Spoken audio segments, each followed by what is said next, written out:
सपनोरी रे किलकारी रे वन उपवन अभिनंदन करता छाई घटा परियारी रे शक्कर भाको झांकी झांको हुई जश्न की ये तैयारी रे मन हर जाओ धन बरसाओ धन सुखवारो जी रे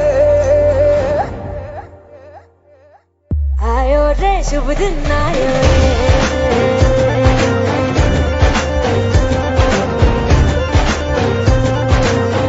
आयो रे शुभ दिन आयो रे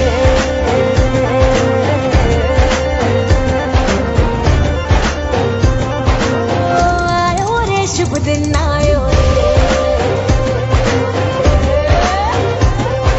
शुभ दिन आयो मनने भायो नयो नयो सो रंग ले आयो शुभ दिन आयो मनने भायो नयो नयो सो रंग ले आयो होठों पे मुस्कान गुलाबी लायो रे होठों पे मुस्कान गुलाबी लायो रे आयो रे शुभ दिन आयो रे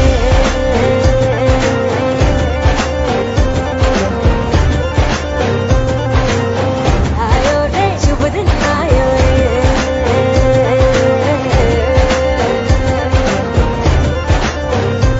ओ आयो रे शुभ दिन आयो रे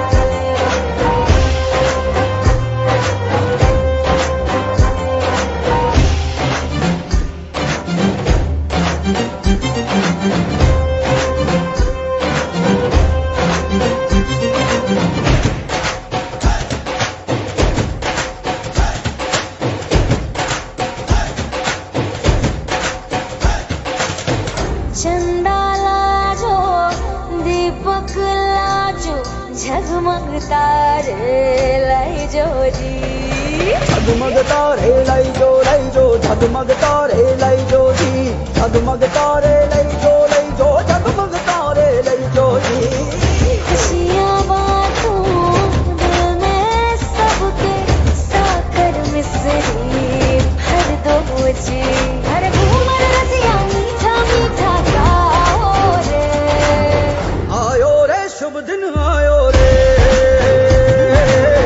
आयो रे शुभ दिन आयो रे आयो रे शुभ दिन आयो रे केसरियो रंगीलो आयो सूरज को चमकीलो आयो केसरियो रंगीलो आयो सूरज को चमकीलो आयो दुनिया प्यारो किस्मत वालो आयो रे दुनिया प्यारो किस्मत वालो आयो रे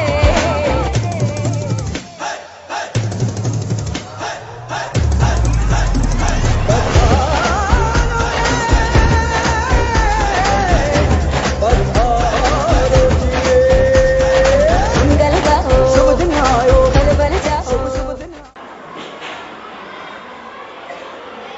At last, I would like to call Deepika for today's little topic. Good morning to all of you. सबसे पहले आप सभी को दीपावली की शुभकामनाएं। मुस्कुराते रहे, साथ हो सब अपने, यूं ही मुस्कुराते रहे, यूं ही मुस्कुराते रहे। दीपावली में दीपों का दीदार हो और खुशियाँ की बौछार हो। आपको और आपके परिवार को दीपावली की हार्दिक शुभकामनाएं। आज हम दीपावली के बारे में कुछ बातें करना चाहेंगे। दीपावली भारत में हिंदुओं द्वारा मनाया जाने वाला बड़ा त्योहार है। दीपों का पूरब होने के कारण इसे दीपावली या दिवाली कहा जाता है। जलाने की प्रथा के पीछे अलग अलग कारण हैं।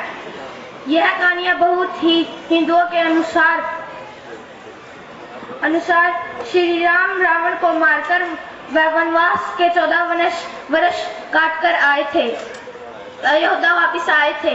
उनके आने की खुशी में अयोध्या वासियों ने घी के दिए जलाए थे ताकि उनका अच्छी तरह से स्वागत हो सके। आखिर में मैं यही कहूंगी, रोशन हो दीपक और सारा जग जगमाए, लिए सीता मैया को, देखो राम जी आए, देखो राम जी आए।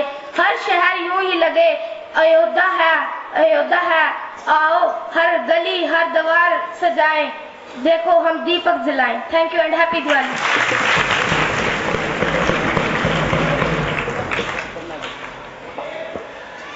Good morning all of you.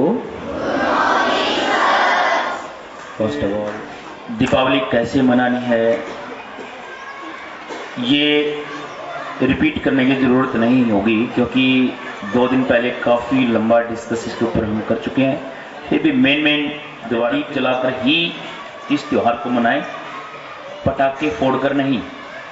अगर ये पटाखे बजाने वाली दिवाली होती तो पटाखा वाली इसको हम लिखते, ना कि दीपावली। क्यों मनाते हैं इसका कारण आपको बता चुका हूँ। आप ज़्यादा समय न लेते हुए अभी एडवांस में आपको विश्वकर्मा डे की भी हार्दिक शुभकामनाएं।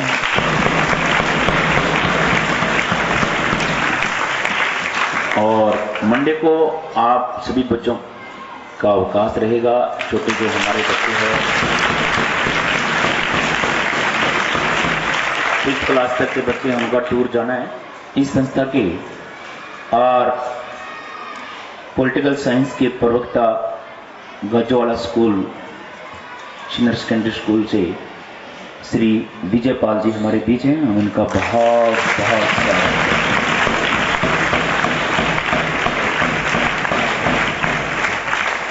इस दीपावली के पर्व पर हमारे बीच अपने बहुत अच्छे शब्दों से आपको मोटिवेट करेंगे, नैतिकता की बातें सिखाएंगे। और मैं कहना चाहूँगा सभी टीचर्स से भी, प्रिंसिपल मैम से आप या आराम से बैठ सकती हैं या आप क्लासरूम में अपना कोई अलग कार्य है वो कर सकते हैं, क्योंकि लड़के करते हैं। तो मुझे आशा ही नहीं, आप बच्चों पर विश्वास है कि एक एक शब्द को अपने जहन में उतारने का काम करेंगे और अपने ज़िंदगी में, लाइफ में उनको फॉलो करेंगे। धन्यवाद। एक बार फिर सभी को शुभकामनाएं। जो हमारा आज का प्रोग्राम का जो दीपावली का शेड्यूल है उसको थोड़ा सा चेंज करते हैं। जो भी आपके यहाँ प्रवीण सर ने, सगू सर ने जो करवा रखी है, ये इस लेक्चर के बाद 1 घंटा हम बाद में करेंगे।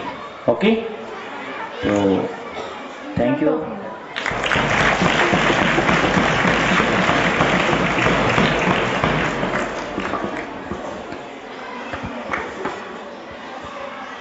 सबसे पहले तो प्यारे बच्चों आपको गुड मॉर्निंग। इसी के साथ जो हमारे ये त्यौहार है, त्योहारों का ये पूरा सप्ताह मान लीजिए, आप सबको इसकी मुबारकबाद। क्यों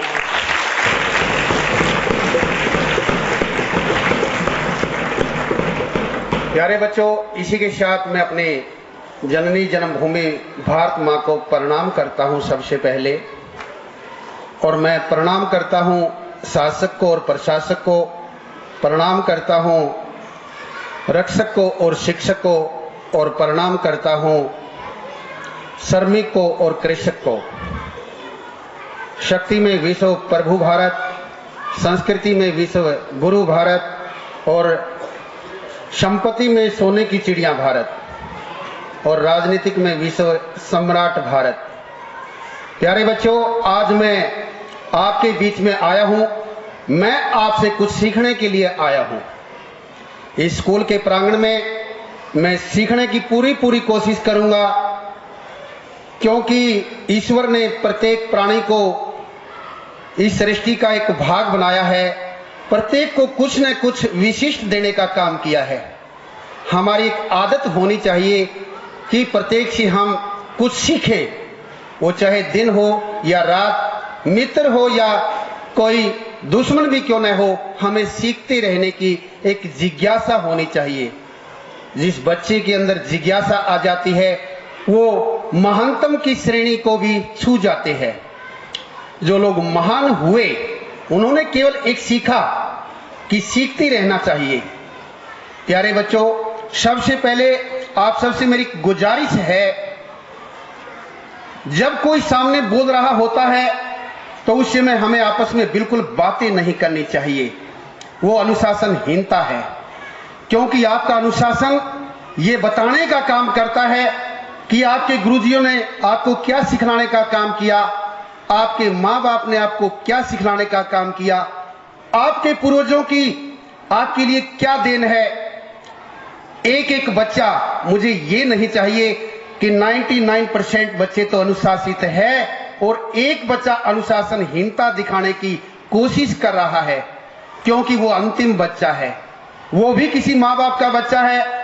उसके माँ बाप को भी उसे हजारों आशाएं हैं, आकांक्षाएं हैं, इच्छाएं हैं, अभिलाषाएं हैं, डिजायर है। प्रत्येक माँ बाप जब सुबह सवेरे बच्चे को भेजता है तो कितनी आशा लेकर के वो भेजने का काम करता है। हमें उनकी आंखों में आंख डाल करके देखना चाहिए और हर अक्षण उस बात को ध्यान में रखना चाहिए कि मेरे माँ बाप मुझसे क्या इच्छा करते हैं, मेरा समाज मुझसे क्या इच्छा करता है, मेरा राष्ट्र मुझसे क्या इच्छा करता है। इन बातों को यदि आप अपने जीवन में उतारने का काम करोगे तो अवश्य ही आप अपने लक्ष्य को जरूर छूने का काम करोगे।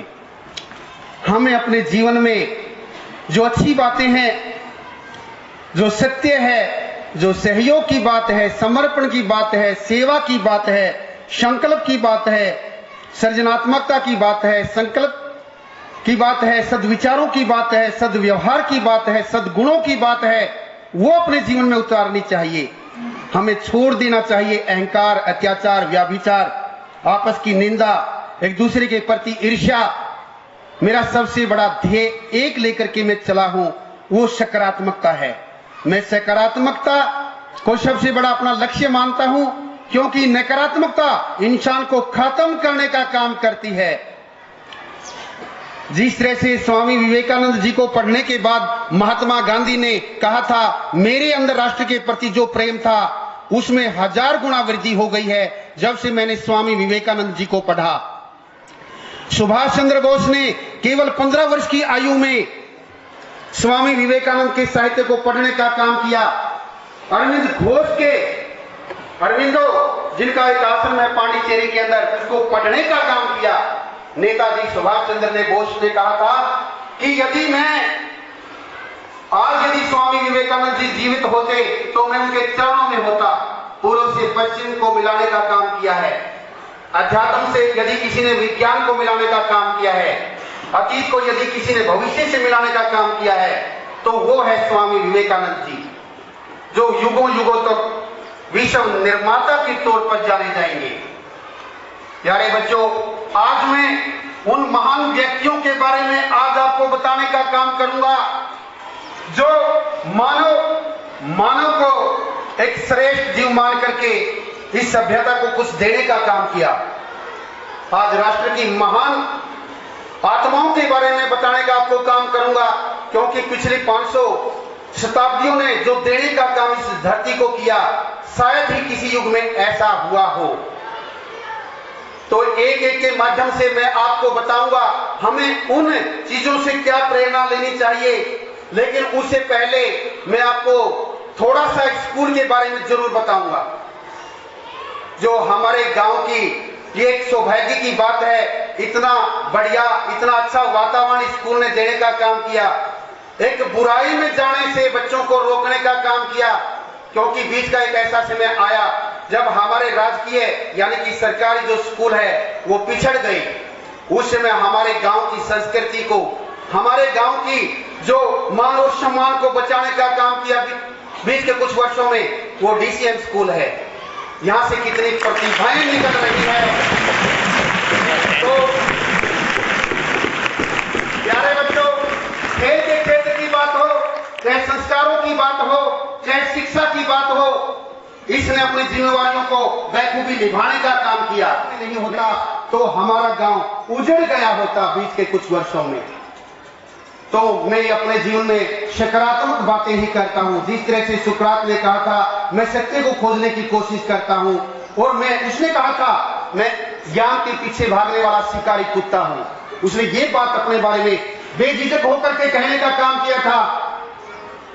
आगे उनके गुरु प्लेटो, आगे उनके गुरु अरस्तु, उनके बारे में मैं आपको बताऊंगा। लेकिन पहले इस, क्योंकि जहां पर अच्छे विचार किए जाते हैं, विचार ही सब कुछ है, आज हम जो हैं वो विचारों की बदौलत है, क्योंकि विचारों से हमारी वाणी का निर्माण होता है, वाणी से हमारा स्वभाव बनता है, स्वभाव से हमारी आदत बनती है, आदत के हिसाब से हम कर्म करते हैं और कर्म जैसा हम करते हैं हमारा चरित्र वैसा ही बनता है, और जैसा हमारा चरित्र होगा वैसा ही हमारा भाग्य होगा, जैसा हमारा भाग्य होगा वैसा ही हमारा जीवन होगा, और जैसा हमारा जीवन होगा वैसा ही हमारा राष्ट्र होगा। तो हमारे विचार क्यों न अच्छे हो। उठो मेरे शेरों और राष्ट्र के निर्माण में लग जाओ, वीर की तरह आगे बढ़ो, शेर की तरह आगे बढ़ो, अपनी सोई हुई आत्मा को जगाओ और अपने आप से कहो कि मेरे अंदर निर्भीकता आ चुकी है। तब देखना राष्ट्र का निर्माण क्यों न होगा।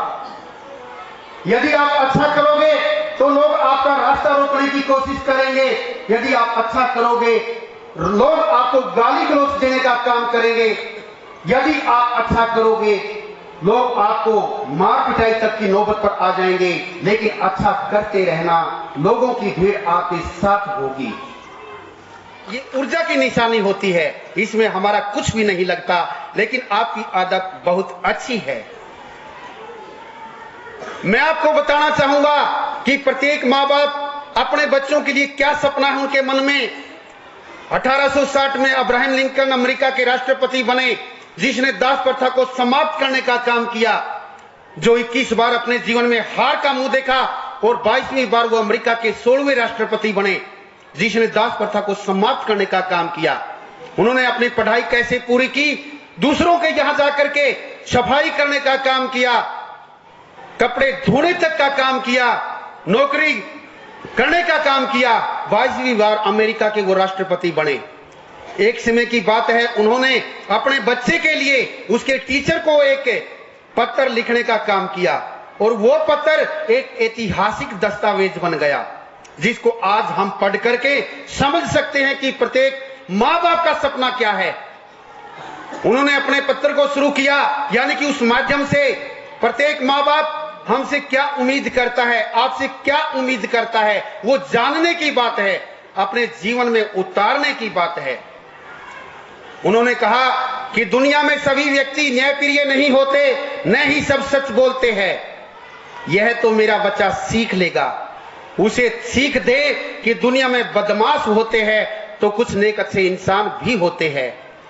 दुनिया में स्वार्थप्रिय राजनेता होते हैं तो कुछ देश हित में काम करने वाले देश प्रेमी भी होते हैं, कुछ दुश्मन होते हैं तो कुछ दोस्त भी होते हैं।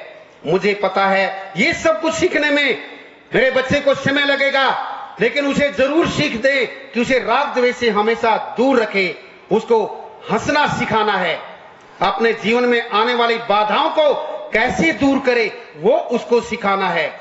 यदि हो सके तो किताबों की मनमोहक दुनिया की सैर उसको जरूर करवानी है। वो प्रकृति से प्रेम करना भी जरूर सीखे, चाहे वो नीले आसमान में उड़ते आजाद पक्षी हो, और चाहे गुनगुनाती धूप में वो गुनगुनाती मधुमक्खियां क्यों न हो, और पहाड़ों की जो ढलान है उस पर खिले जंगली फूलों की हंसी को उसको निहारने दे। उसे ये सिखाए कि बदमाशों को आसानी से कैसे काबू में किया जा सकता है। वो अच्छे लोगों से नेक व्यवहार करे और बदमाशों को करारा सबक वो जरूर सिखाना सीखे। जब लाखों की भीड़ चाल की तरह की रास्ते पर जा रही हो, मेरा बच्चा उसमें ये हिम्मत हो कि अलग रास्ता वो जरूर बनाना सीखे। वो प्रत्येक की बात को धैर्य से सुने, सत्य की कसौटी पर कसे और अपने जीवन में अच्छी बातों को ग्रहण करे। आगे प्रत्येक माँ बाप क्या अपने बच्चे से उम्मीद करता है। यदि लाखों की भीड़, चिलचिलाती भीड़ के सामने भी वो सत्य के लिए जूझता रहे, यदि कोई खुशी की बात है तो वो हंसे, और यदि रोना पड़े तो कोई भी शर्म की बात नहीं होनी चाहिए। वो अपने शरीर और ताकत के बलबूते पर भरपूर कमाई जरूर करे, लेकिन अपनी आत्मा और ईमान को कभी ना बेचे। उसे अच्छी सीख जरूर दे, लेकिन लाड़ प्यार में उसको बिगाड़े मत। उसे इस तरह की सीख दे कि मानव जाति पर उसकी असीम श्रद्धा बनी रहे, तो क्या प्रत्येक माँ बाप का ये सपना नहीं कि मेरे जो बेटा है बेटी है वो इस तरह के क्यों न बने? प्यारे बच्चों, जीवन में आगे वही बढ़ते हैं जो बड़ों की बातों को ध्यान से सुनना सीख जाते हैं, जो अनुशासनहीनता को छोड़ने का काम करते हैं। आप उदाहरण देखिए महाराजा रणजीत सिंह का। महाराजा रणजीत सिंह जो अपनी दाढ़ी के साथ अपने गुरुओं की जुत्ती तक को साफ करने का काम करते थे। कितने महान व्यक्ति हुए हैं इस भारतवर्ष की धरा पर। कितना महान है मेरा अतीत। हमें आत्मविश्वास करने की जरूरत है। स्वामी जी जब विदेशों के अंदर गए, उन्होंने देखा यहूदियों के अंदर बहुत आत्मविश्वास है, ईसाइयों के अंदर बहुत आत्मविश्वास है, हमारे अंदर आत्मविश्वास की कमी है। बच्चों के अंदर क्या, मां बाप के अंदर भी आत्मविश्वास की कमी है। आत्मविश्वास में सबसे बड़ी शक्ति है, उसके बल पर हम कुछ भी प्राप्त कर सकते हैं। एक मैक्स मूलर विद्वान हुए यूरोप के, मैक्स मूलर, जो हमारे वेदों का मजाक उड़ाने का काम करते थे। हमारे सत्याग्रह प्रकाश जो स्वामी दयानंद सरस्वती के द्वारा रचित है, उसका मजाक करने का काम किया। उन्होंने कहा हिंदू लोग ये बात करते हैं कि हमारे जो वेद है वो ईश्वर की कृत रचना है, लेकिन ये तो पुस्तकों में शामिल करने के लायक भी नहीं है, उन्होंने कहा। लेकिन जब उन्होंने इनको पढ़ने का काम किया तो उन्होंने जो बात कही वो स्वर्णिम अक्षरों में लिखी गई। मैक्स मूलर ने क्या कहा, ईसाई लोग 7वें आसमान की बात करते हैं, मुस्लिम लोग 5वें आसमान की बात करते हैं, लेकिन हिंदू जो है वो अक्षर सागर की बात करते हैं। मैंने जब ये पुस्तकें पढ़ी तो मुझे ज्ञात हुआ यदि सही मायने में कोई स्वर्ग भूमि है तो वो भारत भूमि है। उन्होंने अनायास ये कहना पड़ा।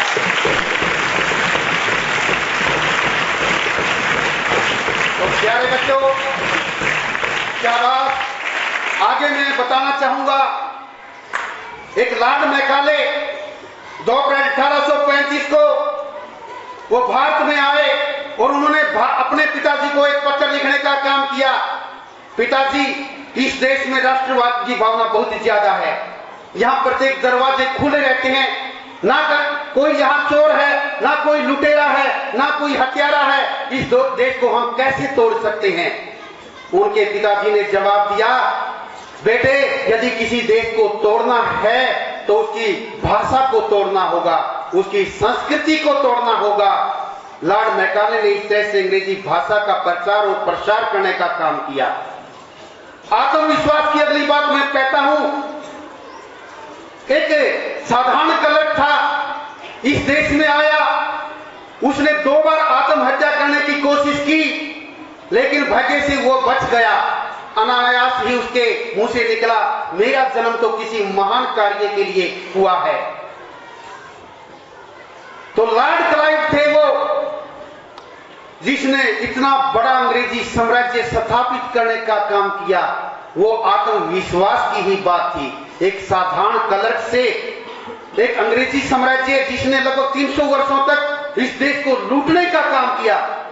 अभी एक सप्ताह पहले एक आंकड़ा दिखाया गया था, अंग्रेजों ने हमारी कितनी संपत्ति को लूटने का काम किया।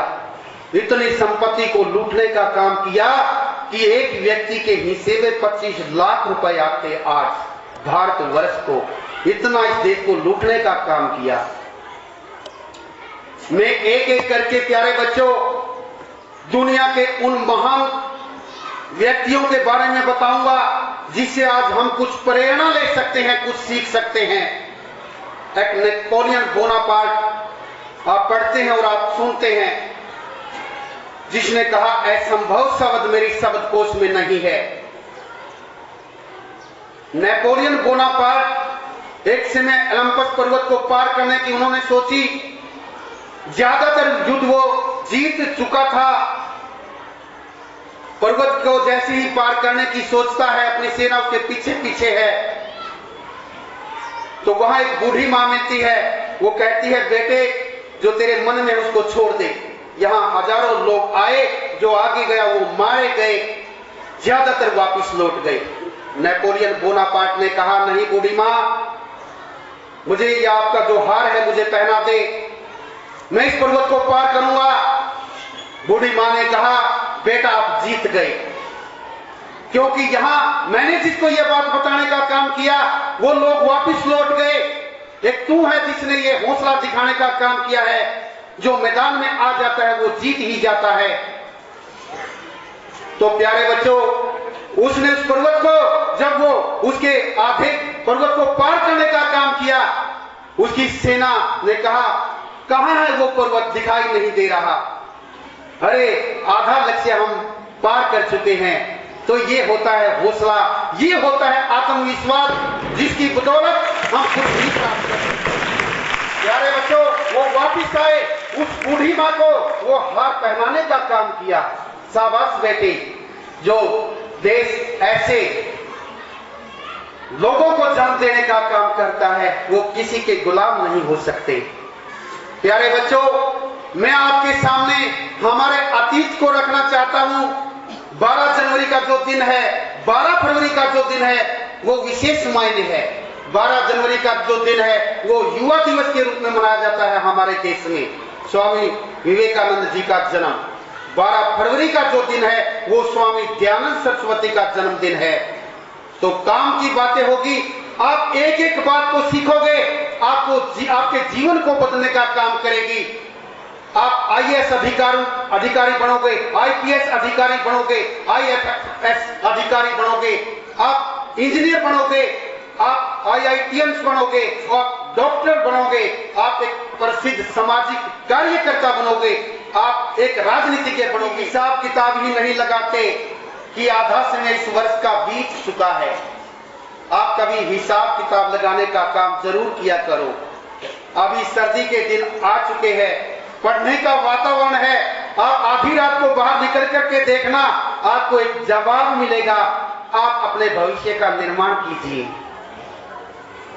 आप पढ़िए, आप शिक्षा प्राप्त करिए।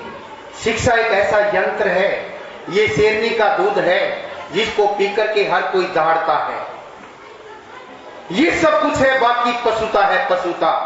इसके लिए अपने आप को झोंक डालने का काम करिए, अपने आप को मिटाने का काम करिए। आप अपने लक्ष्य को अवश्य ही प्राप्त करेंगे। समय बहुत कम है आगे। अभी आप हिसाब किताब लगा करके देखोगे, 100 दिन क्लासें लगनी है, उनमें से आपका जरूरी काम वो निकालोगे। तो आप एक एक अक्षर का इतना उचित उपयोग कीजिए कि इस बिटमड़ा गांव में जो हमारी जो संस्था है DCM, उसको जनाने का काम अब की बार आपने करना है। आपने अपने लक्ष्य को प्राप्त करना है। हम अपने लक्ष्य के नजदीक जाकर के थोड़ा बहुत चूक जाते हैं, वो कमी हमारे अंदर है। आप सब कुछ दीजिए, आप अपना सर्वस्व दीजिए। आप अपने लक्ष्य को प्राप्त नहीं कर सकते क्या? आप मांगे न मिले, आप चाहे और आपके पास न आए, वो हो ही नहीं सकता। आपके हमारे अपने गांव, जो हमारा पड़ोस का अपना ही गांव है, वहां आपको सभी को पता है 496 नंबर प्राप्त करने का जो काम किया बच्ची ने, 4 नंबर कम रह गई। आज की बार वहां शिक्षक लोगों ने कहा बहुत अच्छे आपने नंबर प्राप्त किए, लेकिन मैंने एक बात कही, ये चिंता की बात होनी चाहिए। आगे हमें ये सोच करके चलना है कि वो 4 नंबर कटे कहां। हमें 496 पर संतुष्ट नहीं होना, बल्कि कटे कहां, कमी हमारी कहां रह गई, आपको भी वो देख करके चलना है। शिक्षा के क्षेत्र में प्रतिस्पर्धा जरूर होनी चाहिए। इससे बड़ा और कोई हमारा साथी नहीं हो सकता, इसको कोई नहीं बटा सकता। तो आप अपने ध्येय पर ध्यान दीजिए और आगे बढ़िए। हमें अपने अतीत से बहुत कुछ सीखना चाहिए, क्योंकि जो लोग अतीत की बातें भूल जाते हैं, जो कौम अपने अतीत को भूल जाती है, वो प्राय बर्बाद हो जाया करती है।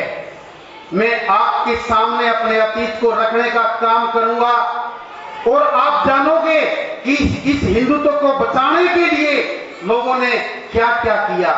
एक एक की बात मैं आपके सामने रखूंगा। वो गुरुओं की महान परंपरा, गुरु नानक देव जी के बारे में आप बहुत सुनते हैं। उसके बाद अंग के समान गुरु अंगद जी हुए, अमरदास जी हुए, रामदास जी हुए, गुरु अर्जुन 5वें गुरु हुए, हर राय, हर गोविंद, हर किशन, गुरु तेग बहादुर और गुरु गोविंद सिंह जी 10वें गुरु हुए। गुरु गोविंद सिंह के समान हिंदुत्व की रक्षा करने वाला ना कोई इस देश में, ना कोई संसार में हुआ है और ना कोई होगा। होगा शब्द मैंने क्यों कहा, आप अंदाजा लगा दीजिए। एक समय की बात है, औरंगजेब के अत्याचारों से तंग होकर कश्मीरी पंडित गुरु तेग बहादुर जी के पास आते हैं। हमें मजबूरीवश इस्लाम धर्म कबूल करने के लिए मजबूर किया जा रहा है। उसके को अपने प्राण न्यौछावर करने होंगे। आगे चल करके गुरु गोविंद जी ने अपने पिता के रूप में क्या किया, अपने दो उनके जो पुत्र थे जिंदा चिनवाने का काम किया गया मुगलों के द्वारा। उनके जो 2 पुत्र थे वो युद्ध भूमि में युद्ध करते हुए मारे गए। 4 पुत्रों का बलिदान, कल्पना मात्र से हमारे अंदर एक बिजली सी कौन जाती है। ऐसा नहीं हो सकता, ना कभी होगा। जिसने पुत्र के रूप में अपने पिता को ये बात कही हो मात्र 9 वर्ष की आयु में, और अपने पिता के रूप में अपने 4 पुत्रों का बलिदान होते हुए देखा हो, ऐसे ये मेरा धर्म, हिंदू धर्म, इसको बचाने का काम कैसे किया गया। और हम है कि बात बात में अनुशासनहीनता दिखाते हैं। अरे सोचिए कुछ, मेरे प्यारे बच्चों, कुछ सोचने का काम कीजिए, कुछ अपने दिल में उतारने का काम कीजिए। हिंदुत्व की रक्षा के लिए क्या नहीं किया लोगों ने, हमारे महात्माओं ने, ऋषियों ने, महर्षियों ने, राजाओं ने, बादशाहों ने। मैं आपके सामने एक बात को रखने का काम करूंगा। यदि आप तभी और केवल तभी वो तुम्हारा सगे से सगा और प्रिय से प्रिय बन जाए। आप केवल तभी और केवल तभी हिंदू कहलाने के सही मायने में अधिकारी हो गए यदि इस शब्द को धारण करने वाला व्यक्ति वो दुखी है, तुम्हारे हृदय को इस तरह से व्याकुल कर दे जैसे वो तुम्हारा सगा पुत्र हो। आप केवल तभी और केवल तभी हिंदू कहलाने के अधिकारी होगे जब तुम्हारे सामने गुरु गोविंद जी का आदर्श होगा। आगे हिंदुत्व की रक्षा के लिए महाराणा प्रताप के बारे में मैं आपको बताना चाहूंगा। महाराणा प्रताप, अकबर के माथे पर उसका नाम सुनते ही पसीना आ जाता था। 72 किलो का उनका भाला, 72 किलो का उनका कवच, 7.5 फुट का उनका कद। एक बार अकबर ने समय में यह बात कही थी, यदि महाराणा प्रताप मेरी अधीनता स्वीकार कर ले तो मैं आधा भारत उसको देने का काम करूंगा। लेकिन उन्होंने इनकार कर दिया इस बात से। घास की रोटियां खाना उन्होंने कबूल किया, लेकिन उनकी अधीनता स्वीकार करने का काम नहीं किया। तब जाकर के मेरा ये हिंदू राष्ट्र बच पाया है। मैं आपको आगे बताना चाहूंगा शिवाजी महान के बारे में, जिनकी माता जीजाबाई, जिन्होंने उसको महाभारत की कहानियां सुना करके, रामायण की कहानियां सुना करके हिंदुत्व के बारे में, उसको बचाने के बारे में बताने का काम किया। प्यारे बच्चों, मैं एक बात बीच में जरूर कहूंगा, आप चारों ओर का ध्यान छोड़ दीजिए, केवल बातें सीखने में ही अपना समय गंवाए। मेरी एक आदत है, यदि मुझे कोई ये कहे कि आप एक सप्ताह यहां पर बैठिए, धूप है, मैं बैठने का काम करूंगा। कोई ये कहे कि एक सप्ताह आपको मौन रहना है, मौन रहने का काम करूंगा। इसलिए हमें प्रत्येक बात को, क्योंकि जिसके अच्छे संस्कार है, जिसके माँ बाप, जिसके दादा दादी, जिसके पूर्वज अच्छा संस्कार देने का काम करते हैं, उनके अंदर जिज्ञासा दौड़ने लगती है। और जो बुरे होते हैं, समाज में बुरे तत्व होते हैं, वो किसी बात की परवाह नहीं करते, समाज को बर्बाद करने का काम प्राय करते हैं। इसलिए अच्छा बनो, अच्छा बनो, ये बात जरूरी है।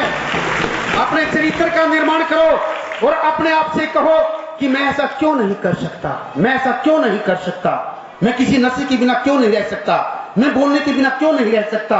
समय के हिसाब से अपने आप को संतुलित करो। चारों ओर आप देखकर भी ना देखो, देखकर भी ना देखो, क्योंकि आंखें तो सिर्फ यंत्र है, आदेश अंदर से मिलता है देखने का, आंखें नहीं देखती। अंदर से जब हमारा मोबाइल सिस्टम मिल जाता है तो हम देखते हैं। इसलिए वही बच्चे आगे बढ़ते हैं जो बड़ों का कहना मानते हैं। शिवाजी महान ने इस हिंदुत्व की रक्षा करने का काम इस तरह से किया। एक समय जब उनके पिताजी की मृत्यु हुई, उनकी माता जीजाबाई ने कहा कि मैं सती होना चाहती हूं। शिवाजी ने कहा, नहीं माते, मैं आपके बिना कुछ नहीं कर पाऊंगा, इस हिंदुत्व को नहीं बचा पाऊंगा। तब जाकर के उसने अपने इस विचार को त्यागने का काम किया। अरे इस हिंदुत्व की रक्षा के लिए महारानी लक्ष्मीबाई को याद करो। मात्र 23 वर्ष 5 महीने 23 दिन की अवस्था में अपने प्राणों को न्यौछावर कर दिया। इस तरह से लड़ने का काम किया।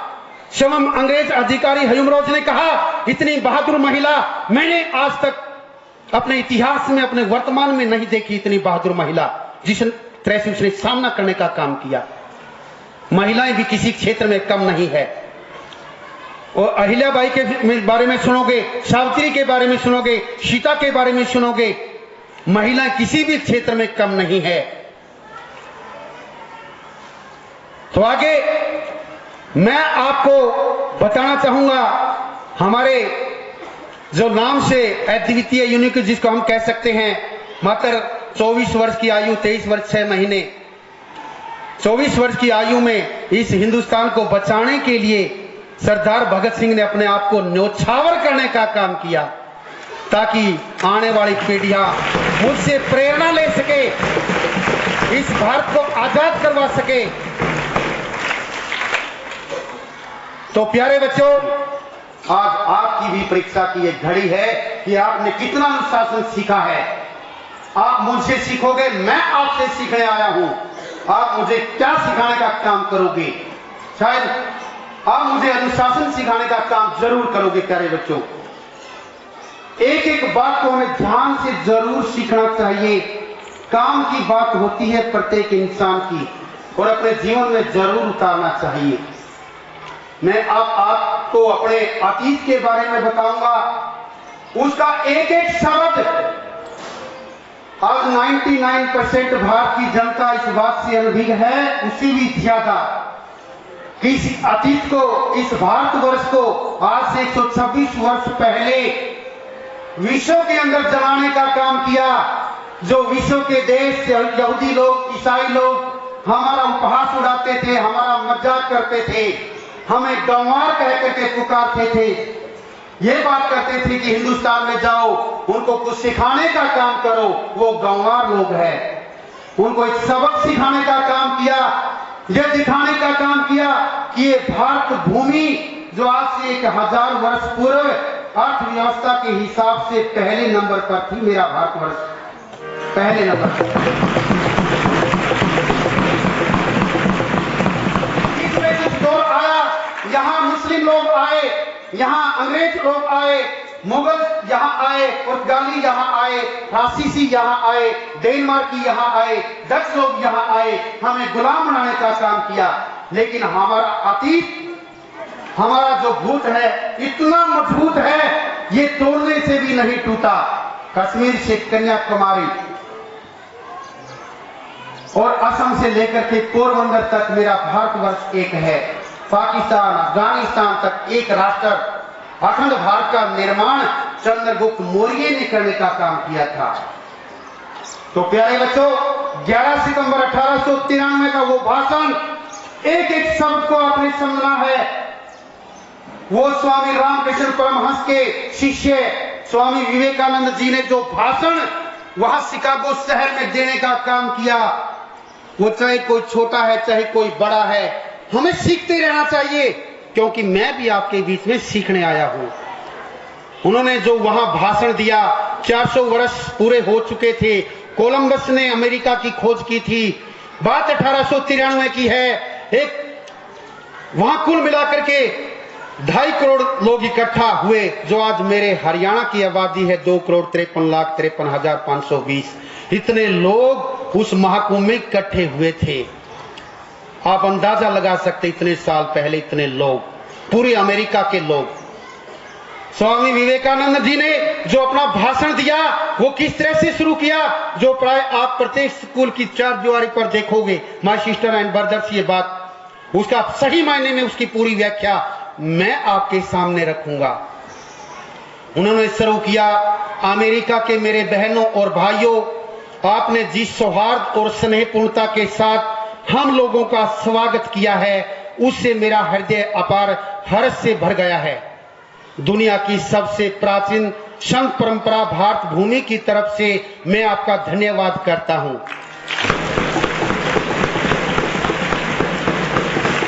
सभी धर्मों की जननी भारत मां की ओर से मैं आपका धन्यवाद करता हूं। विभिन्न संप्रदायों एवं हिंदुओं के कोटि कोटि मतों की मैं ओर से मैं आपका आभार व्यक्त करता हूं। मैं धन्यवाद करना चाहूंगा मेरे से पूर्व उन श्रोताओं का जिन्होंने ये माना कि सहनशीलता का जो विचार है वो सुदूर पूर्व भारत देश की ओर से फैला है। हम न केवल सहनशीलता और सार्वभौमिक एकता का पाठ पढ़ाने का काम विश्व को किया, हम सभी धर्मों की सहिष्णुता को स्वीकार किया और उनको अपने जीवन में अपनाने का काम किया। आगे स्वामी विवेकानंद जी अपने भाषण में क्या कहते हैं, मुझे ये कहते हुए बड़ा गर्व महसूस हो रहा है कि आज मैं ऐसे देश से हूं जिसने दुनिया के तमाम परेशान और दुखी लोगों को शरण देने का काम किया। हम उन पवित्र यादों को, इजराइल वासियों की पवित्र यादों को अपने हृदय में संजो करके रखा है। हमें उसी समय दक्षिण भारत में इजराइल के लोगों को शरण देने का काम किया जिस समय उनके पवित्र मंदिरों को रोमन साम्राज्यवादियों ने धूल में मिलाने का काम किया। मुझे गर्व हो रहा है कि मैं एक ऐसे धर्म से हूं जिसने महान पारसी समुदाय को शरण देने का काम किया और आज भी लगातार उस परंपरा का निर्वहन करते आ रहे हैं। आगे एक स्रोत या सत्रोत की पंक्तियां मैं आपको कहना चाहता हूं, उन्हीं के शब्दों में जिनको मैं बचपन से दोहराता आ रहा हूं और आज भी कोटि कोटि लोग उन पंक्तियों को दोहराने का काम करते हैं। जिस प्रकार से अनेक नदियां अपने स्रोत से निकल करके अंत में समुद्र में जाकर के गिरती है, कोई भी मनुष्य चाहे वो टेढ़े मेढ़े रास्ते से चले या सीधे रास्ते से चले, अंत में मुझ तक ही पहुंचता है। यहाँ गीता का वो सिद्धांत प्रतिपादित होता है जो भगवान श्री कृष्ण ने अर्जुन को देने का काम किया, जो मेरी ओर आता है, जो लोग मेरी ओर आते हैं, वो कैसे भी क्यों न हो, मैं उन्हें प्राप्त होता हूं। लोग चाहे किसी भी रास्ते को क्यों ना चुने, हर रास्ता मुझ तक पहुंचता है। आगे स्वामी विवेकानंद जी क्या कहते हैं, सांप्रदायिकता, हठ धर्मिता, धर्मांतता, जिसने हजारों वर्षों तक इस पृथ्वी पर राज भोगने का काम किया है, विभिन्न राष्ट्रों की संस्कृतियों का विध्वंस करने का काम किया है, इस पृथ्वी को मानवता के रगत से नहलाने का काम किया है। अगर ये सांप्रदायिक ताकतें न होती तो मानव समाज कहीं ज्यादा उन्नति प्राप्त कर लेता। आप साधारण सा इशारा का समझ सकते हैं। आज इस पवित्र सम्मेलन के माध्यम से मैं आपको विश्वास दिलाता हूं, सांप्रदायिकता, हठ धर्मिता, धर्मांतता, तलवार और लेखनी के बल पर किया जाने वाला जो विकसित राष्ट्रों का शोषण है गरीब राष्ट्रों के लिए, ये सम्मेलन उनके लिए मृत्यु निनाद सिद्ध होगा। इन्हीं शब्दों के साथ उन्होंने अपना भाषण समाप्त करने का काम किया। गड़गड़ाहट चलती रही, कई मिनट तक तालियों की। अगले दिन समाचार एजेंसी, रेडियो, पत्र पत्रिकाएं भरी पड़ी थी। ऐसा महान सन्यासी योद्धा करने वाली इस धरती पर ऐसे लोग पैदा हुए हैं। हम बात करते थे अपने लोगों को वहां ज्ञान के लिए भेजने की, हमें इनसे ज्ञान लेना चाहिए। ये थी आध्यात्मिकता की एक शक्ति। ऐसे लोग पैदा हुए मेरे देश में। आगे मैं बताना चाहूंगा स्वामी दयानंद सरस्वती के बारे में। भारत सिर्फ भारतीयों के लिए है, उन्होंने ये नारा दिया था। हमें आजादी चाहिए। आजादी के प्रथम संदेश वाहक थे स्वामी दयानंद सरस्वती जी। यदि महात्मा गांधी राष्ट्रपिता है तो वो पितामह के तौर पर याद किए जाएंगे, वो राष्ट्र निर्माता के तौर पर याद किए जाएंगे। शंकराचार्य केवल मात्र 32 वर्ष की आयु में जब पंचतत्वों में विलीन हो गई संसार से चल बसे। अगर उसके बाद कोई निर्भीकता के साथ अपनी आवाज को उठाने वाला महापुरुष हुआ है तो वो स्वामी दयानंद सरस्वती थे, जिनके अंतिम शब्द थे, प्रभु देखी तेरी लीला, आपकी अंतिम इच्छा है जो वो भी पूरी हो। जहर देने का काम किया गया उनके रसोइये के द्वारा। रसोइये को 500 रुपए दे करके दूर चले जाने के लिए कहा ताकि कोई उसको तंग ना करे। कैसे महान पुरुष हुए इस मेरी धरती पर, महान सन्यासी, महान योद्धा। हमें मान और सम्मान की बात है हमारे लिए, जितना मजबूत अतीत इसका इस राष्ट्र का है। यहाँ रोमन सभ्यता, यूनान सभ्यता, मिस्र सभ्यता, फली फूली, जिनके घोड़े मात्र चलने से ये धरती कांपती थी, वो सब समाप्त हो गई। लेकिन आज मेरा भारतवर्ष ज्यों की त्यों खड़ा है। ये होती है राष्ट्रवाद की भावना। आगे मैं बताना चाहूंगा आपको हमारे स्वामी रामतीर्थ के बारे में, जिसने टिहरी बांध में जल समाधि लेने का काम किया। वो 32-33 वर्ष की आयु में वो भी संसार से चल बसे, लेकिन मानवता को क्या दे गए वो जरा हमें समझने की बात है, सीखने की बात है। एक समय वो अमेरिका से वापिस अपने देश में, हमारे देश में लौट रहे थे। बीच में जापान में एक विश्वविद्यालय में अपने व्याख्यान देने का काम करते हैं। एक बच्चे को खड़ा करके, शाबाश बेटे, तो किससे प्यार करता है? मैं जापान अपने देश से प्यार करता हूं।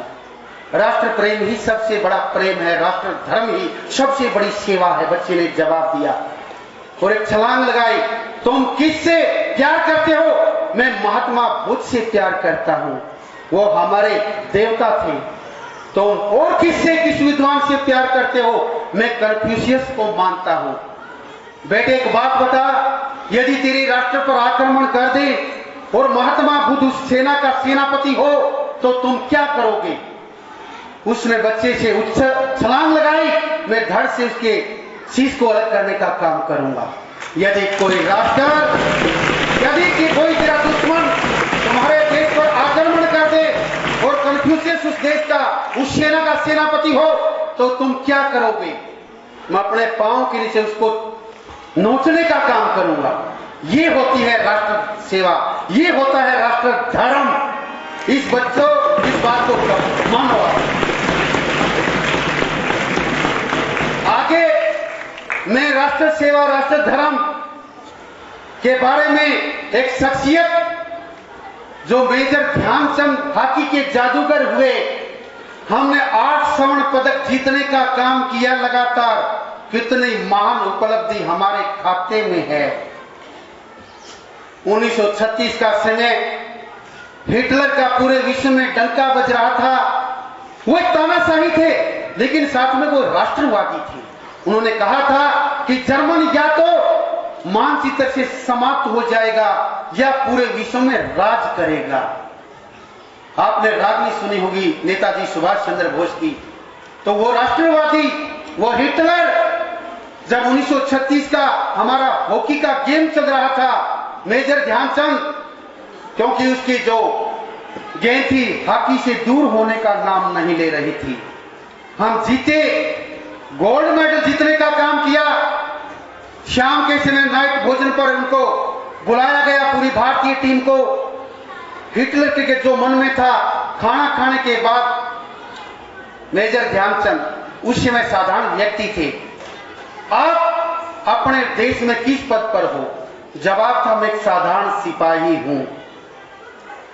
यदि आप मेरे देश में आओ, मेरे देश की ओर खेलो, मैं आपको एयर चीफ मार्शल बनाने का काम करूंगा, आपको एडमिरल बनाने का काम करूंगा।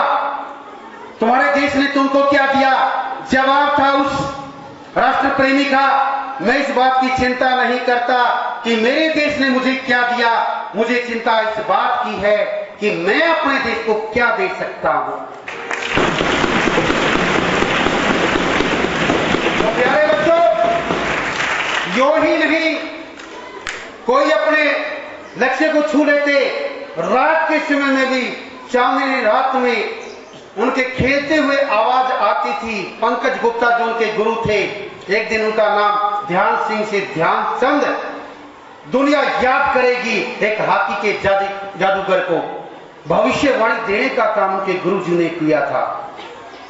तो हमें सब कुछ अपने लक्ष्य के लिए सब कुछ छोड़ना पड़ता है, वरना हमारा क्या बनेगा।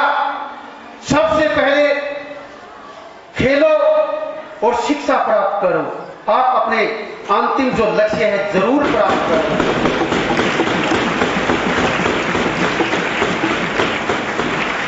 प्यारे बच्चों, शिक्षा प्राप्त करनी है। आइंस्टीन प्रसिद्ध वैज्ञानिक जिसका दिमाग इस संसार के अंदर सबसे ज्यादा चला, पूरी कक्षा के अंदर बच्चे उनका हंसी उड़ाते थे, मजाक उड़ाते थे, हम उपहास करते थे, तंग आ चुका था। उसी शर्ट पर लिख दिया जाता था कि मूर्ख। एक दिन अपनी क्लास में अपनी कक्षा में खड़ा होता है और अपने गुरुजी को पूछता है, गुरुजी मुझे छुटकारा दिलाइए इस शब्द से। गुरुजी ने बताया, कोई माध्यम बताइए मुझे। गुरुजी ने उत्तर दिया, एकाग्रता है, एकाग्रता, ध्यान है, ध्यान। यदि आपको जिंदगी में कुछ प्राप्त करना है तो बच्चे ने उस बात को पकड़ने का काम किया है।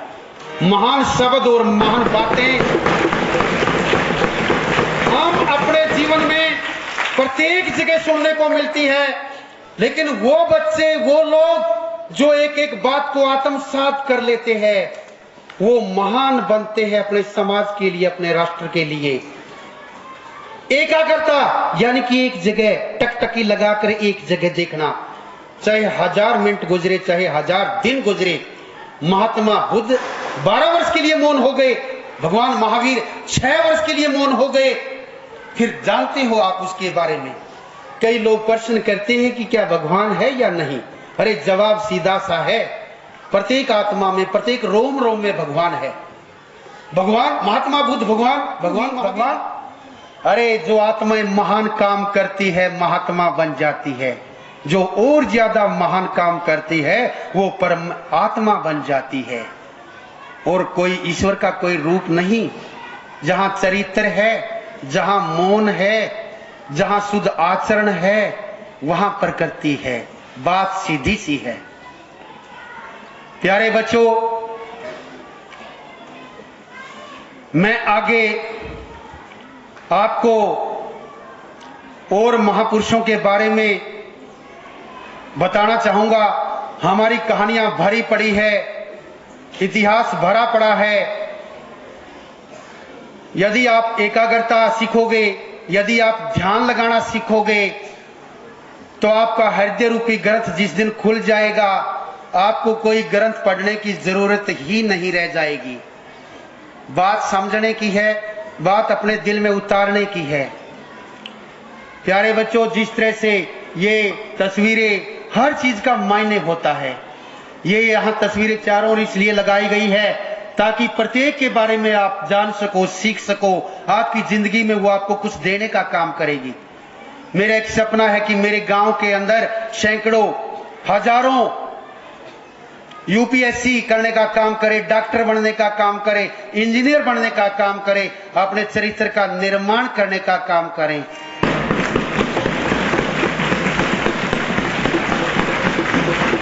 यदि आप प्रधानमंत्री की बातें करो तो आपको थोड़ा सा ध्यान रखना चाहिए। पंडित जवाहरलाल नेहरू, उसके बाद लाल बहादुर शास्त्री जी, उसके बाद श्रीमती इंदिरा गांधी जी, उसके बाद मोरारजी देसाई जी, चौधरी चरण सिंह हमारे देश के प्रधानमंत्री बने। दोबारा इंदिरा गांधी जी प्रधानमंत्री बनी, उसके बाद राजीव गांधी जी प्रधानमंत्री बने, उसके बाद हमारे प्रधानमंत्री वीपी सिंह बने, उसके बाद चंद्रशेखर हमारे प्रधानमंत्री बने, पीवी नरसिम्हा राव, पामलपति वेंकटरमन, 16 भाषाओं की जानकार प्रधानमंत्री बने, श्री अटल बिहारी वाजपेयी हमारे प्रधानमंत्री बने, इंदु कुमार गुजराल हमारे प्रधानमंत्री बने, HD देवगौड़ा हमारे प्रधानमंत्री बने, अटल बिहारी दोबारा से प्रधानमंत्री बने, डॉक्टर मनमोहन सिंह दोबारा से प्रधानमंत्री बने। लगातार 10 वर्ष तक आर्थिक सलाहकार, विश्व के जाने माने अर्थशास्त्री डॉक्टर मनमोहन सिंह। उसके बाद 26 मई 2014 में पहली बार प्रधानमंत्री की शपथ श्री नरेंद्र मोदी ने दोबारा फिर 2019 में शपथ लेने का काम किया। तो प्यारे बच्चों, वही राष्ट्रपति की श्रेणियां हैं। डॉक्टर राजेंद्र प्रसाद हमारे देश के राष्ट्रपति पहली बार बने, डॉक्टर राधाकृष्णन दूसरी बार राष्ट्रपति इस देश के बने, जाकिर हुसैन इस देश के, नीलम संजीवा रेड्डी, डॉक्टर फखरुद्दीन अली अहमद इस देश के राष्ट्रपति बने। फिर वीवी गिरी फिर इस देश के प्रधानमंत्री अनपढ़ व्यक्ति यानी जैल सिंह राष्ट्रपति बने, इस देश के राष्ट्रपति। R.K. Venkataraman, doctor Shankar Dayal Sharma, K.R. Narayan, Pratibha Patil, APJ Abdul Kalam, doctor Pranab Mukherjee और डॉक्टर रामनाथ कोविंद। वर्तमान में कितने गरीब व्यक्ति, जब वो देश के राष्ट्रपति बने अगले ही दिन अखबार में मैंने पढ़ा कितने गरीब व्यक्ति वो थे। उसने बताया, मैं और मेरी बहन पूरी रात कच्ची हमारी दीवार ऊपर जो ये पुलियां होती है हमारे खेतों में, उसकी हमारी छत रात भर टपकती रहती थी। वर्षा कब बंद हो हम इंतजार करते रहते थे। लेकिन गरीब लोग, बहुत ज्यादा गरीब लोग इस संसार में ज्यादा महान लोग बने हैं। किसी की भी हिस्ट्री उठा करके देखो आप,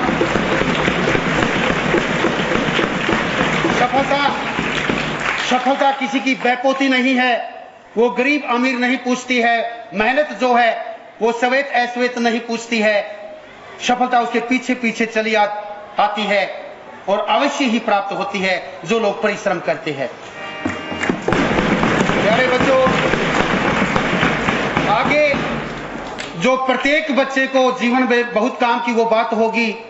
जिस तरह से हम बेकार की जो चीजें खरीदते हैं, पैसा बर्बाद करते हैं, तो आप भी अपनी एक आदत जरूर डालिए। आप जहां पढ़ते हैं वहां जो काम की बातें हैं दीवार पर वो चिपकाने का काम करिए।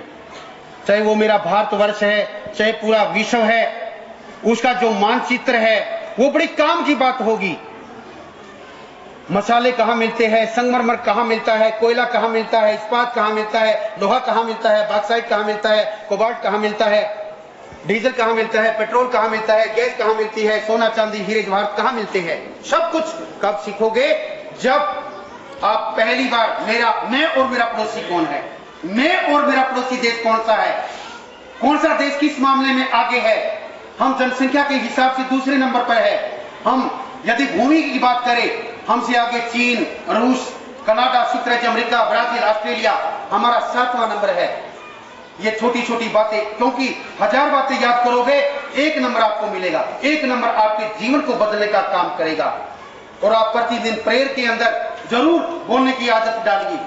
आप पढ़े लिखे हो सकते हैं, मान सकते हैं, लेकिन जब आप इंटरव्यू की बात आ गई, 5-7 लोग बैठ करके आपका इंटरव्यू लेने का काम करेंगे, वहां आप असफल हो सकते हैं यदि आप थोड़ा सा लोगों के बीच में बोलना नहीं सीखोगे। तो आदत डालिए, अपने आप को आगे लाइए। ये बात छोड़ दीजिए कि लोग क्या कहेंगे, लोग क्या कहेंगे। इस बात ने तो बहुत से लोगों का घर उजाड़ने का काम किया। बाहर उड़ाएंगे, जहाज उड़ाएंगे, मजाक करेंगे, लोग क्या कहेंगे, ये तो कहने की बात नहीं। ये छोटी संकुचित सोच है जो इस तरह की बातें करते हैं। निडर हो, निर्भय हो, निष्पक्ष हो, जीवन में इन बातों को उतारने का काम कीजिए और आगे बढ़िए। बस आगे बढ़िए, प्रकृति आपका साथ देने का काम करेगी।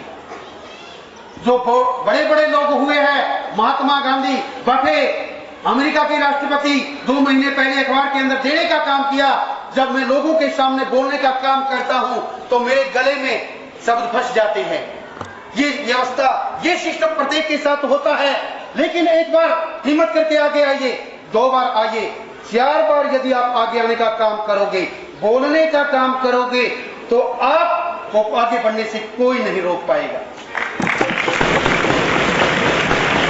प्यारे बच्चों, आगे बात यह है, यदि आप चाहते हैं कि आपके जो आपका चेहरा है नूर हो, आपकी आंखों में चमक हो, आपकी वाणी में ओज हो, आपका शरीर वज्र के समान हो, आपका जो नसें हैं लोहे के समान हो, आपका स्नायु तंत्र जो है वो इस्पात सा हो, तो वहां सबसे बड़ी बात है जो स्वामी दयानंद सरस्वती ने कही।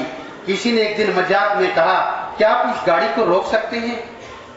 अगली सुबह सवेरे अक्सर एक कारण हो जाता है कि गाड़ी जा रही है, स्वामी जी उसके पीछे खड़े होकर उसको हाथ लगा लेते हैं। बैलों की जोड़ी बिल्कुल आगे नहीं बढ़ पाती, बिल्कुल इंच टस से मस नहीं हो पाती। वो ताकत ही ब्रह्मचार्य में विद्यार्थी जीवन का सबसे बड़ा ध्येय यही होना चाहिए। इस संसार में ये जो सीख गया बच्चा वो अपने जीवन में कामयाब हो गया। रकत की एक एक बूंद का कितना बड़ा महत्व है जीवन के अंदर, ये बात समझने की है। और महापुरुषों से प्रेरणा लेने की ये बात है। आप अपने चरित्र का निर्माण करिए, आप अपने शरीर का निर्माण करिए। कम से कम 25 वर्ष की अवस्था तक, उसके बाद तो आप स्वयं जान जाएंगे कि इस चीज का जीवन में क्या महत्व है। आप अपना निर्माण कीजिए। जब आपके मन में कोई बुरा विचार आता है तो अपने माँ बाप की उन आंखों में देखिए, जो गरीब आंखें, सुबह जब घर से चला तो उनकी आंखों में क्या सपना था। बुरा काम करने से पहले एक बार विचार कीजिए। हर दिन अपने आप से बात कीजिए। जो अपने आप से बात नहीं करता, समझो एक विशिष्ट आत्मा से बात करने का मौका गवा दिया। अपने बारे में विश्लेषण करो, पूरे दिन के बारे में सोचो। बुरा करने से पहले माँ बाप के बारे में सोचो। अगर आप कोई गलत काम, कोई गलत कदम उठाओगे तो माँ बाप जिंदा लाश बन जाते हैं, जिंदा लाश। इसलिए आप सोचिए अपने माँ बाप के लिए, आप सोचिए समाज के लिए, आप सोचिए अपने राष्ट्र के लिए। अरे छोटी छोटी उम्र में, इतनी छोटी 18-18 वर्ष की उम्र में इस भारत भूमि के लिए अपने प्राण न्योछावर करने का जिन लोगों ने काम किया, क्या वो बच्चे नहीं थे? क्या वो युवा नहीं थे? 24-24 वर्ष में शादी करने से भी इनकार कर दिया। सोचिए उन लोगों के बारे में और अपने जीवन का निर्माण करिए। प्यारे बच्चों, मुझे उम्मीद है कि एक एक बच्चा, आखिरी बच्चा भी इन बातों को अपने जीवन में जरूर उतारेगा। यदि 1000 बच्चों में से एक बच्चा इन बातों को अपने जीवन में उतारने का काम करे तो कई लाख विद्यालय है इस भारतवर्ष के अंदर, कई लाख लोगों का निर्माण हो सकता है। स्वामी विवेकानंद जी ने तो केवल 100 लोगों की मांग की थी, ईमानदार लोगों की, चारित्रिक लोगों की, व्यक्तित्व के धनी लोगों की। आज तो आप बहुत ज्यादा कर सकते हैं। इस राष्ट्र धर्म को बचाने के लिए, इस हिंदुत्व को बचाने के लिए मैं सबसे प्रेम करता हूं, चाहे हिंदू है, मुस्लिम है, सिख है, ईसाई है, बौद्ध है, खासी है, कोई भी धर्म हो, मैं मानव समझता हूं सभी को। यहाँ ना कोई धर्म, ना कोई जाति, ना कोई भाषा, ना कोई श्वेत, ना कोई अश्वेत, ना कोई। यही स्वामी दयानंद सरस्वती का ये था। स्वामी दयानंद सरस्वती ने कहा, उठ मेरे आर्यवृत, नए युग में प्रवेश कर, अब परिवर्तन का समय आ चुका है। यही उन्होंने उद्घोष करने का काम किया था। तो समझो एक एक लाइन को, समझो एक एक सुविचार को और अपने जीवन में उतारने का काम जरूर कीजिए। प्यारे बच्चों, एकाग्रता और ध्यान माध्यम ही सबसे ताकतवर, सबसे शक्तिवर। महान लोगों की एक निशानी होती है, वो अन्याय का विरोध करते हैं, अन्याय के विरुद्ध आवाज उठाती है। और युवाओं की एक पहचान होती है, वो जुझारू होते हैं और अपने लक्ष्य पर एक टकी लगाकर अपने लक्ष्य को प्राप्त करना उनका एक ध्येय होना चाहिए। यदि मैं आपको ये बताने का काम करूं, ये मेरा एशिया महाद्वीप, ये भारतवर्ष और इसके जो पड़ोसी देश है, क्योंकि हम कई बार अंदाजा गलत लगा देते हैं। अरे भारतवर्ष है, इसकी राजधानी तो नई दिल्ली है, सभी बच्चों को पता होगा। कोई एक बच्चा खड़ा हुआ और वो जवाब ना दे पाया तो हमारे लिए थोड़ा सा सोचने की बात हो जाती है।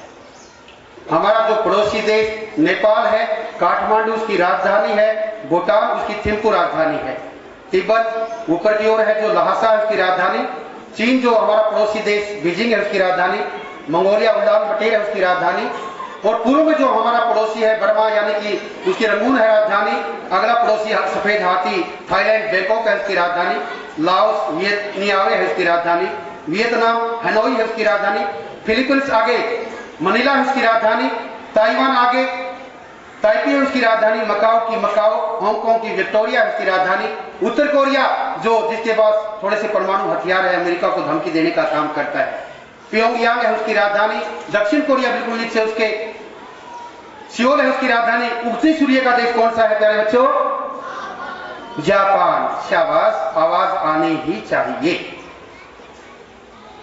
तो दक्षिण में यदि हम बात करें कंबोडिया नोम पेन है उसकी राजधानी, सिंगापुर की सिंगापुर है राजधानी, और जो हमारा मलेशिया कोलालमपुर है उसकी राजधानी, इंडोनेशिया बिल्कुल साउथ में जकार्ता है उसकी राजधानी, बुरनई बंदर शेरी है उसकी राजधानी, श्रीलंका कोलंबो या सिलोन उसकी राजधानी है, मालदीव सबसे छोटा देश है एशिया महाद्वीप का, माले है उसकी राजधानी। यदि हम पश्चिम की ओर बात करें, पाकिस्तान हमारा पड़ोसी देश, पहले एक भारतवर्ष, 14 अगस्त को उसको आजादी मिली, 15 अगस्त को हमें मिली। इस्लामाबाद है उसकी राजधानी, अफगानिस्तान काबुल है उसकी राजधानी, अफगानिस्तान तक हम सब एक थे। ईरान तेहरान है उसकी राजधानी, इराक बगदाद है उसकी राजधानी, तुर्कमेनिस्तान बिल्कुल ऊपर, उज्बेकिस्तान अशेकाबाद है उसकी राजधानी, उज्बेकिस्तान ताशकंद है उसकी राजधानी, कजाकिस्तान अलमाइट है उसकी राजधानी, किर्गिस्तान बिश्केक है उसकी राजधानी, ताजिकिस्तान दुशांबे है उसकी राजधानी, साइप्रस निकोसिया है उसकी राजधानी का नाम, तुर्की, 2 तुर्की है, एक हमारे एशिया महाद्वीप में, अंकारा है उसकी राजधानी, सीरिया दमिश्क है उसकी राजधानी, जोर्डन अमान है उसकी राजधानी का नाम, लेबनान बेरूत है उसकी राजधानी का नाम, इजराइल पवित्र भूमि आज संसार में, जेरूसलम इस्राइल की राजधानी वो है, सऊदी अरब रियाद है उसकी राजधानी, कुवैत सिटी है उसकी राजधानी, बहरीन मैनामा है उसकी राजधानी, संयुक्त अरब अमीरात आबू धाबी है उसकी राजधानी, ओमान मस्कट है उसकी राजधानी, यमन साना है उसकी राजधानी। ये हमारे पड़ोसी देश है और हमें सभी को समझने की जरूरत है, जीवन में सभी को समझने की जरूरत है। एक यूरोप महाद्वीप, जिस महाद्वीप ने दुनिया की ज्यादातर देशों पर राज जमाने का काम किया, उपनिवेशवाद बनाने का काम किया।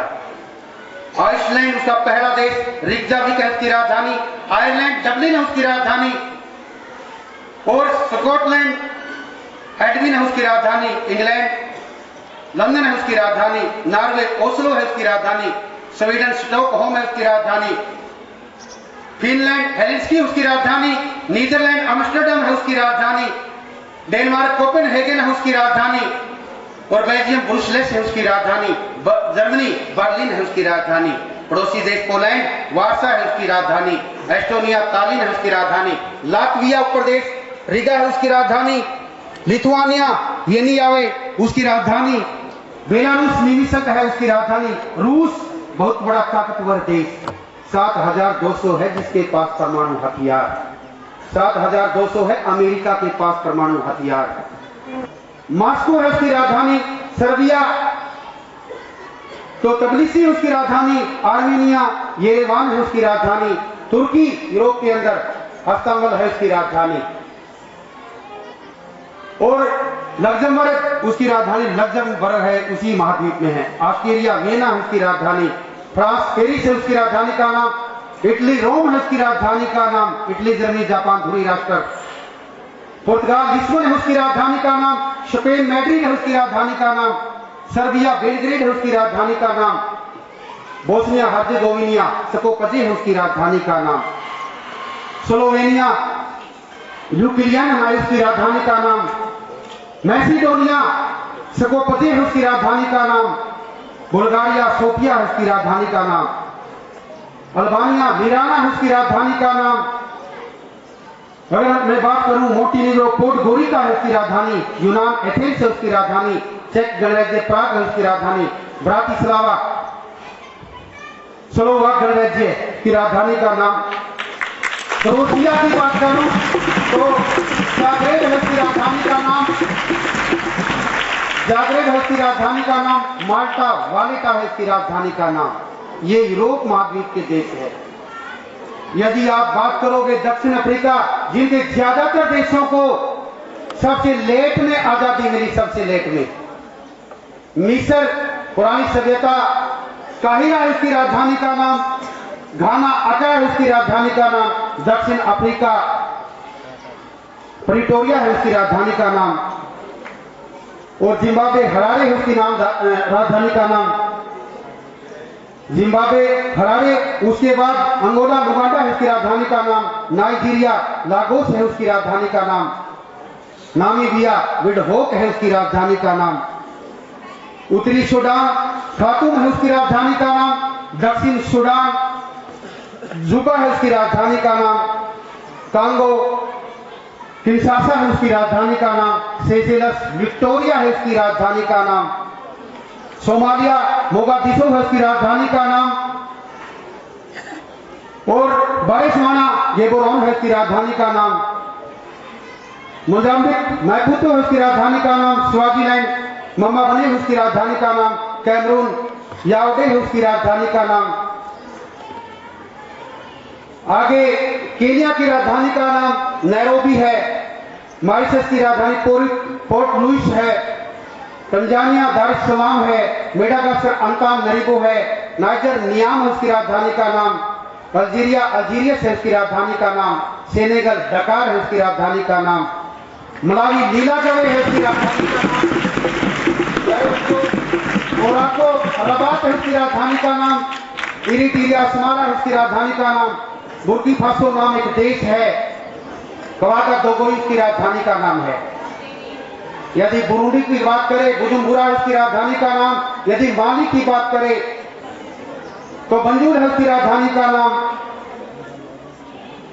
यदि आप बात करो गिनी तो कोनाक्रे है उसकी राजधानी का नाम। और आगे मैं बात करूं प्यारे बच्चों, एक संयुक्त राज्य अमेरिका 50 राज्य है, जिस तरह से भारत में 29 राज्य है, जिस सबको मिलाकर के संयुक्त राज्य अमेरिका बना। 1797 में सबसे पहले आजादी मिली, 1789 में अपने संविधान का निर्माण किया।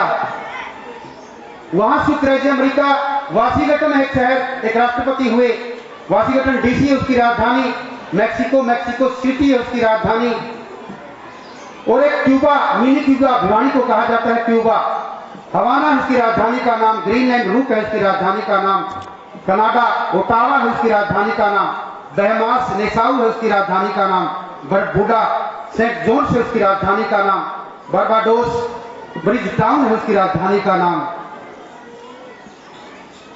सुनागुआ मारागुआ उसकी राजधानी का नाम, ग्रेनाडा सेंट जॉर्ज है उसकी राजधानी का नाम, एक हैती देश है, पोर्ट ऑफ प्रिंस है उसकी राजधानी का नाम, जमैका एक देश है, जमैका जहाँ की पुलिस बड़ा अच्छा काम करती है, जमैका सिंगस्टन है उसकी राजधानी का नाम,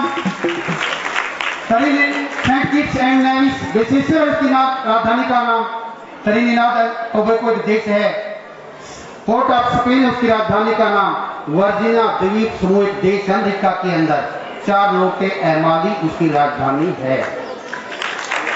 अर्जेंटीना एक देश है, वहां ब्यूनस आयर्स उसकी राजधानी का नाम है, बोलीविया एक देश है, लापाज उसकी राजधानी है, कोलंबिया एक देश है, बोगोटा उसकी राजधानी है, ब्राजील एक देश है, ब्रासीलिया उसकी राजधानी है, चिली एक देश है, सेंटियागो उसकी राजधानी है, कविटो एक देश है, इक्वाडोर उसकी राजधानी है,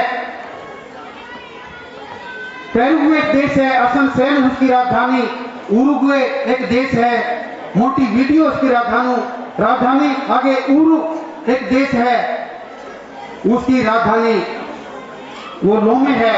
तो आगे यदि मैं बात करूं ऑस्ट्रेलिया महाद्वीप की 1500 देश उसके अंदर स्थित है, ऑस्ट्रेलिया कैनबरा है उसकी राजधानी का नाम, फिजी एक छोटा सा देश है, सुआ उसकी राजधानी का नाम फिजी, न्यूजीलैंड जैसा आप सुनते हैं विलिंगटन है उसकी राजधानी का नाम, पापुआ न्यू गिनी पोर्ट मोरनी है उसकी राजधानी का नाम, टोंगा एक देश है, नुको एलाफा है उसकी राजधानी, नारू एक देश है, यारेन नारू है उसकी राजधानी, माइक्रोनेशिया एक देश है, पालिकर है उसकी राजधानी, कैलिडोनिया एक देश है ऑस्ट्रेलिया के अंदर, नोमिया है उसकी राजधानी, किरिबाती एक देश है जो समुद्र में डूब गया, दूसरी जगह लेनी पड़ी, तुरादा एक ताल उसकी राजधानी का नाम है, बेलाऊ एक देश है, वहां क्रोडोर है उसकी राजधानी।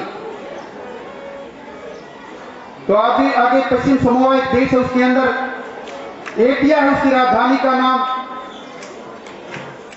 तो इस तरह से ऑस्ट्रेलिया महाद्वीप के ये देश है, ज्यादातर देश लगभग 210-208 के